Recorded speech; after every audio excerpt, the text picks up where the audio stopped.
ಮದುವೆಗೆ ಒಲ್ಲೆಯಿಂದ ನಲ್ಲೆಗೆ ಮುಹೂರ್ತ ಇಟ್ಟ ಪ್ರಿಯಕರ. ಮಹಾಲಕ್ಷ್ಮಿ ಲೇಔಟ್ನ ಪೈಪ್ಲೈನ್ ರಸ್ತೆಯಲ್ಲಿ ಯುವತಿಯ ಕೊಲೆ.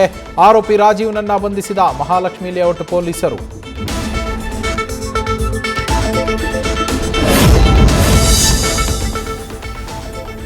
ಬಾಂಬ್ ಸ್ಫೋಟ ಪ್ರಕರಣದಲ್ಲಿ ಯುವತಿ ಹಾಗೂ ಡ್ರೈವರ್ ಹೇಳಿಕೆಯಿಂದ ಗೊಂದಲ. ನಾಗೇಂದ್ರನ ಕೈಯಿಂದ ಬಾಂಬ್ ಕಿತ್ತು ಎಸೆದವರು ಯಾರು ಅನ್ನೋ ಪ್ರಶ್ನೆಗೆ ಸಿಗ್ತಾ ಇಲ್ಲ ಉತ್ತರ.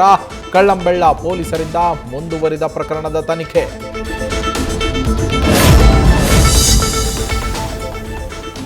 ಕೆಆರ್ ಪುರಂ ಟ್ರಿಪಲ್ ಮರ್ಡರ್ ಕೇಸ್ಗೆ ಮತ್ತೊಂದು ಟ್ವಿಸ್ಟ್. ಮೂವರನ್ನ ಕೊಂದಿದ್ದು ನಾನೇ ಅಂತ ಒಪ್ಪಿಕೊಂಡ ಕೆನೆತ್. ಹಣಕಾಸಿನ ವಿಚಾರಕ್ಕೆ ತೊಂದರೆ ಕೊಟ್ಟಿದ್ದಕ್ಕೆ ಕೊಂದೆ ಅಂತ ಇರುವ ಆರೋಪಿ.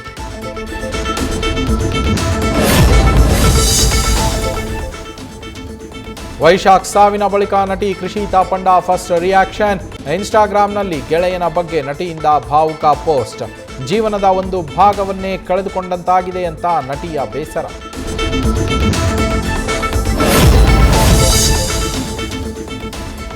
ಮದ್ಯ ಖರೀದಿಯ ವಿಚಾರಕ್ಕೆ ಬಾರ್ನಲ್ಲಿ ಮಾರಾಮಾರಿ. ಬಿಯರ್ ಬಾಟಲ್ನಿಂದ ಬಾರ್ ಸಿಬ್ಬಂದಿ ಮೇಲೆ ಯುವಕರ ಹಲ್ಲೆ.